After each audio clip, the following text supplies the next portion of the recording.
Subscribe to my channel for more videos and press the bell icon for latest updates. बिस्मिल्लाहिर्रहमानिर्रहीम। Dear student, आज ये हमारा second lecture है chapter number 15 second year biology का। तो इसमें हमने 2-3 पॉइंट डिस्कस करने हैं। हमने लास्ट टाइम कहा था कि एक ऑर्गेनिज्म होम्योस्टेसिस को मेंटेन करता है as compare to external environment. तो सिर्फ ऑर्गेनिज्म नहीं मेंटेन करता बल्कि ऑर्गेनिज्म का सेल भी मेंटेन करता है। जैसे फॉर एग्जांपल ये हमारे पास एक ऑर्गेनिज्म है, ये उसका एक सेल है। तो ये ऑर्गेनिज्म एक्सटर्नल इन्वायरमेंट के लिहाज से मेंटेन करता है, लेकिन ये जो सेल है ये अपने बाहर के इन्वायरमेंट के लिहाज से अपना होम्योस्टेसिस मेंटेन रखता है। एक बात आपने याद रखनी है, सबसे ज़्यादा जो चेंज आती है वो एक्सटर्नल इन्वायरमेंट में आती है, और उसके बाद जो कम चेंज आती है वो सेल के बाहर वाले इन्वायरमेंट में आती है, और सबसे ज़्यादा जो चेंज आती है वो सेल के इंटरनल इन्वायरमेंट में आती है। तो ये 3 किस्म के इन्वायरमेंट है। तो इनमें से हमने आज डिस्कस करना है होम्योस्टेसिस एट सेल लेवल। तो internal environment of organism at cell level, कि जब इंटरनल इन्वायरमेंट सेल के अंदर की फ्लक्चुएटिंग ये भी चेंज होता है। यानी हमने लास्ट टाइम डिस्कस किया था होम्योस्टेसिस में हरगिज़ मतलब ये नहीं है कि किसी भी चीज़ को फिक्स पॉइंट पे लेके आना, बल्कि होम्योस्टेसिस का मतलब ये है किसी भी चीज़ को विद इन द रेंज लेके आना।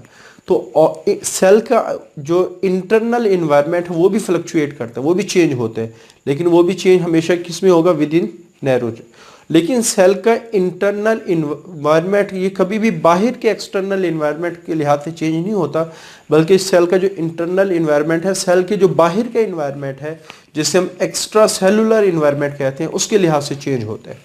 तो आप ये कह सकते हैं सेल का जो इंटरनल इन्वायरमेंट है, यानी सेल का जो इंटरनल इन्वायरमेंट जिसको इंट्रा सेलुलर इन्वायरमेंट कहा जाता है।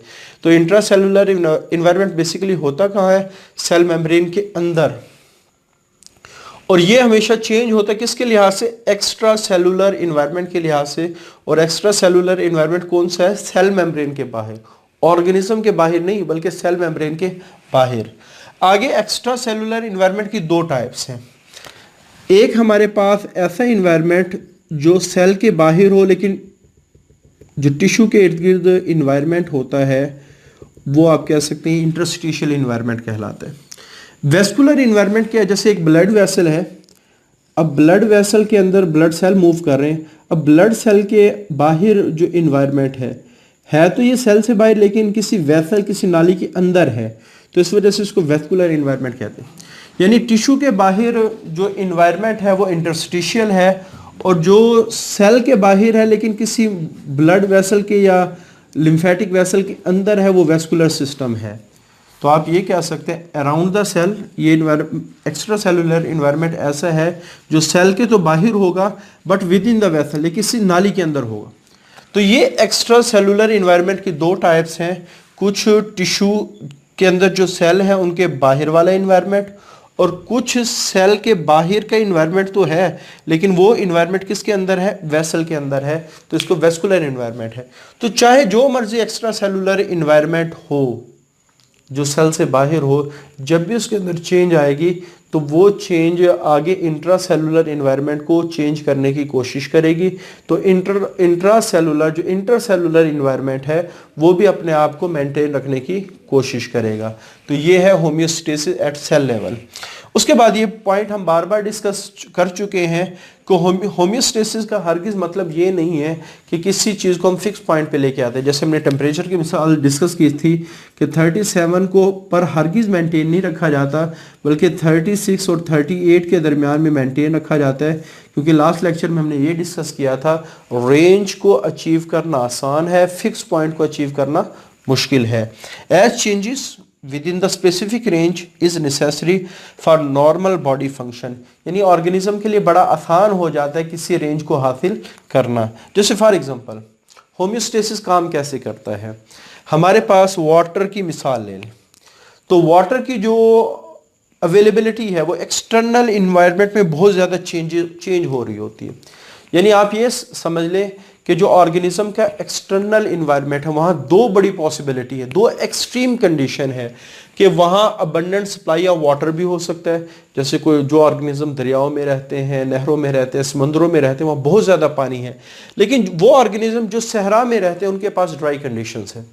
तो एक्सटर्नल इन्वायरमेंट बहुत ज़्यादा पानी वाला भी हो सकता है और बहुत ज़्यादा खुश्क भी हो सकता है। तो इसका मतलब ये नहीं है कि अगर बहुत ज़्यादा पानी वाला है, बहुत ज़्यादा खुश है, तो दोनों इन्वायरमेंट के अंदर पानी की जो अंदर सिचुएशन वो हमेशा एक जैसी रहेगी, नहीं, वो बदलती रहती है। तो यही बात लिखेंगे कि इंटरनल इन्वायरमेंट जो अंदर का इन्वायरमेंट भी है वहाँ वाटर अवेलेबिलिटी में वेरी, वो बदल सकती है, लेकिन वो हमेशा बदलेगी किस में, नैरो रेंज के अंदर।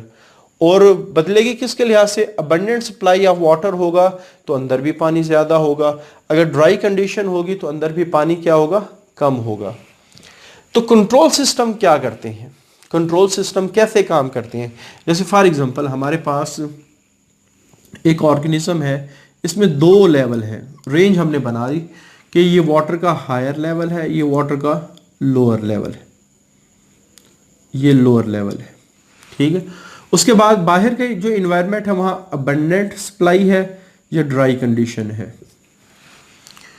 तो अब होगा क्या कि जिस वक्त हमारे पास अबंडेंट सप्लाई ऑफ वाटर होती है तो पानी ऑर्गेनिज्म की बॉडी में इंटर होने लगता है, और जो ही पानी बॉडी में इंटर होने लगता है पानी का लेवल बढ़ना शुरू हो जाता है। अच्छा, जब तक पानी हायर लेवल पर नहीं पहुंचता ये ऑर्गेनिज्म कुछ नहीं करता, क्योंकि इसने अपने अंदर रेंज बना रखी है।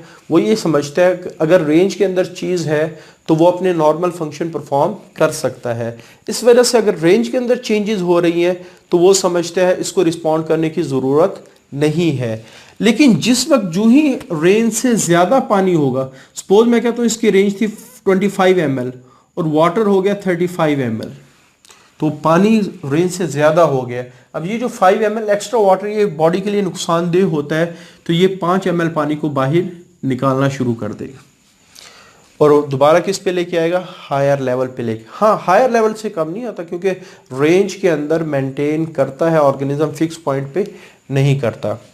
उसके बाद जब ड्राई कंडीशन होगी तो पानी कम होने लगता है, तो जब तक लोअर लेवल पे नहीं आती ऑर्गेनिज्म इसको रिस्पॉन्ड नहीं करता। जो ही लोअर लेवल पे आएगा यहाँ दो काम होंगे, स्टोरेज ऑफ वाटर शुरू हो जाएगा और दूसरा हर वो सिस्टम एक्टिवेट हो जाएगा जो पानी को स्टोर करेगा। दूसरा काम ये होगा कि वाटर की सर्च होगी, कि पानी तलाश किया जाएगा। तो हमेशा ऑर्गेनिज्म उस वक्त रिस्पॉन्ड करना शुरू करता है जब बात लिमिट से ज़्यादा होती है। यानी आप कह सकते हैं अबंडेंट सप्लाई ऑफ वाटर की कंडीशन में ऑर्गेनिज्म का अगर कंट्रोल सिस्टम सही काम कर रहा है तो कभी भी ऑर्गेनिज्म के अंदर फ्लड नहीं आएगा, ज़्यादा ज़रूरत से ज़्यादा पानी नहीं होगा। और अगर ऑर्गेनिज्म का कंट्रोल सिस्टम काम कर रहा है, अगर ड्राई कंडीशन आ गई तो उससे सारा पानी बाहर निकलने नहीं देगा। तो आप ये कह सकते हैं कंट्रोल सिस्टम वुड नॉट, ये इजाज़त कभी नहीं देगा लेट फ्लडेड, बॉडी को के अंदर फ्लड आने की इजाज़त कभी नहीं देगा in case of abundant supply, अगर पानी ज़्यादा हो इन्वायरमेंट के अंदर, और ना बॉडी को डिहाइड्रेट यानी खुश्क होने देगा अगर ड्राई कंडीशन आ जाए। तो इसी वजह से हमेशा ऑर्गेनिज्म क्या करता है, बाहर जब पानी की, आप कह सकते हैं जब पानी की कंडीशन चेंज होती है, ज़्यादा पानी होता है या पानी बहुत कम होता है, तो अंदर भी पानी फ्लक्चुएट कर रहा है कि कभी हायर लेवल पे जा रहा है, कभी लोअर। जब अबंडेंट सप्लाई हो तो पानी हायर लेवल पे चला जाता है, जब ड्राई कंडीशन होगी तो पानी लोअर लेवल पर आ जाए। तो यही बात लिखी हुई है कि जो इंटरनल इन्वायरमेंट है, जो अंदर का इन्वायरमेंट है, उसमें वाटर अवेलेबिलिटी चेंज होती रहती है। यानी अबंडेंट सप्लाई में वाटर का लेवल अंदर कुछ और होगा और ड्राई कंडीशन में वाटर का लेवल कुछ और होगा। तो जब भी ऑर्गेनिज्म एडॉप्टेशन करता है, किसी भी कंट्रोल सिस्टम को बनाता है, तो हमने यहाँ डिस्कस किया कि वो दो रेंजेस बनाते हैं, एक हायर लेवल की रेंज, एक लोअर लेवल की। तो वाटर कंडीशन में हायर लेवल की रेंज कब अचीव होगी, जब पानी अबंडेंट सप्लाई होगा एक्सटर्नली, और लोअर लेवल की रेंज कब अचीव होगी, जब बाहर ड्राई कंडीशंस होंगी।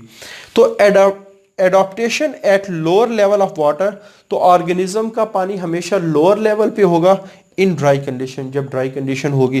तो एडॉप्टेशन एट हायर लेवल, तो यहां मतलब क्या वो एक्सप्लेन करने की कोशिश क्या कर रहा है कि वाटर का जो लेवल है वो कभी फिक्स पॉइंट पे नहीं है, बल्कि चेंज हो रहा है कि ऑर्गेनिज्म ने ऐसी अडॉप्टेशन की है कि जब ड्राई कंडीशन होगी तो पानी का लेवल क्या होगा, लोअर लेवल होगा ऑर्गेनिज्म के अंदर। जब वाटर की अबंडेंट सप्लाई होगी तो पानी का लेवल किस पे होगा, हायर लेवल पे होगा। तो रेंज के अंदर मेंटेन करने का फायदा क्या होगा, तो दीज एडॉप्टेशन आर गुड। तो इन एडॉप्टेशन का क्या फायदा है कि अबंडेंट सप्लाई में हायर लेवल और ड्राई कंडीशन में लोअर लेवल, इसका क्या फायदा है, these adaptation are good for, ये ऑर्गेनिज्म के लिए बेहतर है। उसकी वजह यह है क्योंकि हर ऑर्गेनिज्म को अगर आसान काम मिल जाए तो उसको आसानी से परफॉर्म, अगर मुश्किल काम मिल गए तो उसको थोड़ी सी मेहनत करनी पड़ती है। तो चूंकि रेंज को अचीव करना आसान होता है, इस वजह से ऑर्गेनिज्म बाआसानी ये काम कर लेता है और उसको इस काम को करने में मजा भी आता है। तो these adaptation are good for और टू फील नॉर्मल, वो अपने लिए आसानी महसूस करता है विद इन, हालांकि उसकी बॉडी में चेंजेस आ रही हैं, फ्लक्चुएशन, यानी आप कह सकते हैं फ्लक्चुएशन थोड़ी सी रेंज के अंदर विद इन नैरो रेंज ये ऑर्गेनिज्म के लिए आसानी पैदा करती हैं। इस वजह से जितने भी ऑर्गेनिज्म हैं उन्होंने हर चीज़ की एक रेंज फिक्स कर दी है कि या तो वो हायर लेवल पे होंगे या फिर लोअर लेवल। और ये जो चेंजेस आती क्यों है, ड्रास्टिक एक्सटर्नल कंडीशन, जब बाहर का एनवायरनमेंट बहुत ज़्यादा बदलता है। जैसे अगर हमारा बाहर का टेम्परेचर 48 हो जाए तो हमारी बॉडी का टेम्परेचर भी बदलेगा, लेकिन कहाँ तक जाएगा, मैक्सिमम 38 तक जाएगा। अगर बाहर 15 सेंटीग्रेड हो जाए तो हमारा बॉडी का टेम्परेचर कम होगा, लेकिन 36 सेंटीग्रेड तक कम होगा।